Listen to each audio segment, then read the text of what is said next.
well, you have a storied career, and you started out. I mean, you're an aesthetic surgeon now, and you're well known Yeah. for facelifts, obviously. But you started out, like many of us do, as a reconstructive surgeon. And I'm not sure. Back then, were there a lot of aesthetic fellowships that one could go into, or was the pathway generally somebody who started in practice and kind of learned? Because now, even from a college perspective, if a person is going to come into practice and really wants to get into aesthetics, the expectation is that they're going to do quite a bit of training before they do it. It's different than it was perhaps 3 or 4 decades, don't you think? Absolutely true. Yeah. In my era, when I finished, my mentors were not aesthetic surgeons. They were people who did reconstructive surgery. They did burns and trauma and hands and other sorts of things like that. And maybe they did a little aesthetic surgery on the side, but that's what I saw. And I liked aesthetic surgery. I have always had a bit of an artistic side to me.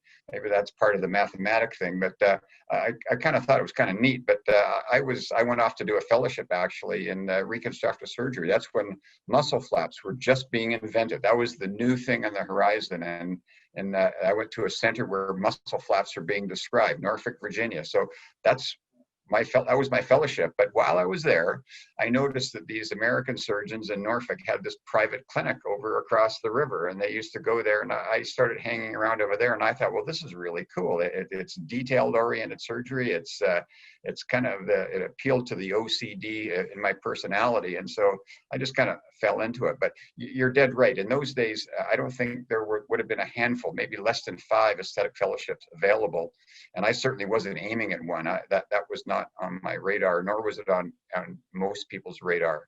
The fact is, in Canada, aesthetic surgery was really in its infancy, and it was mostly, as I've described, people, plastic surgeons who tended to do it as a sideline, but not as a primary thing. That's obviously changed, but that's the way it was in the beginning. So I love hearing these stories. So this would have been the early '80s, right?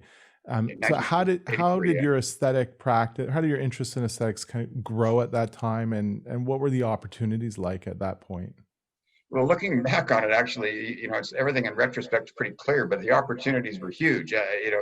There's no competition. If you really could go back in a time machine and start over again and wanted to be an aesthetic surgeon, that it was every city in Canada was really an open playing field. But as I mentioned, I really wasn't in the game to be an aesthetic surgeon in the beginning. I came back to Vancouver. I was offered a job at the university, and I was going to do reconstructive surgery. And I just, as I said, I just started doing some aesthetic surgery and liked it. And actually, one thing that happened, Arjang, that is kind of interesting looking at the era. Um, I got into liposuction because I kind of went on a tour after my fellowship. I decided, well, I better go and see how the aesthetic surgeons do it. So I visited Bruce Cannell in California, spent about a month with him and another surgeon in Las Vegas, and particular surgeons. And one of them that I visited was Fred Grazer in Newport Beach, California. And he had just come back from France where they had gone to learn liposuction. And so I learned liposuction and I bought a machine. So bottom line was, in my first year of practice, I did a liposuction case, and it was big news in Vancouver. It was almost on TV. I was on the radio the next month.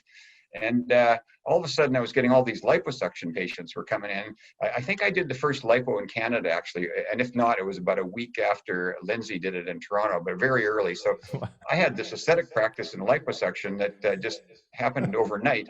And of Where where course, did you where did you even find a machine then? well, that's a good question. I bought one off of the technician who had made Fred Grazer's in his basement, a guy called Gunther Grams. And Gunther Grams was a great guy. He ended up with a company called Grams Medical, and they still exist. But he literally had this stainless steel box that he made in his garage for Fred Grazer. And I said, when I was there, can you make one for me too? And he did, and he shipped it.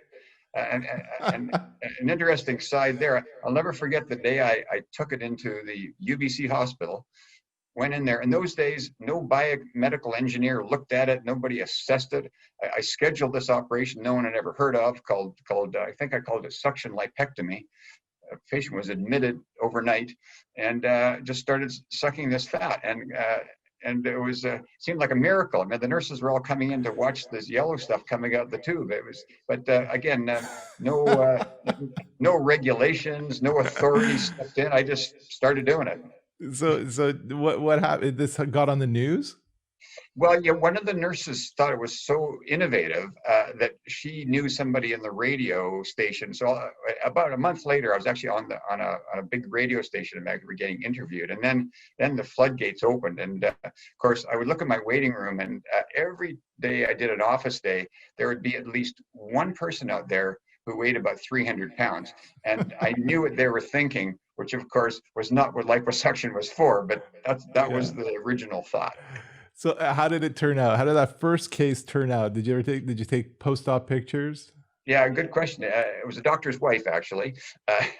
And she had already had an attempt to remove her saddlebags the old fashioned way, which was a big incision, a 10-inch long incision to try to just cut the fat out. And it really didn't work. So I was actually reconstructing a failed aesthetic procedure, and it worked great. It did solve that problem. Oh, wow. Wow, that's a great story.